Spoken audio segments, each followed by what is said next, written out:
Hello friends, எல்லாருக்கும் வணக்கம். இன்னைக்கு ஒரு சூப்பரான ப்ரௌனி கேக்கு தான் ரெடி பண்ணினேன்.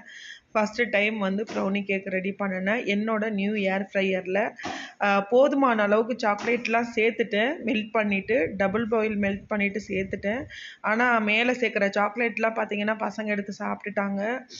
அதுக்கப்புறம் பார்த்தீங்கன்னா முடிஞ்ச அளவு எல்லாமே போட்டுட்டு நல்லா மிக்ஸ் பண்ணிவிட்டு நான் ஹார்ட் ஷேப்பில் இருக்க கேக்கு ட்ரேயில் தான் ஊற்றிட்டு ஏர் ஃப்ரையரில் வச்சேன்.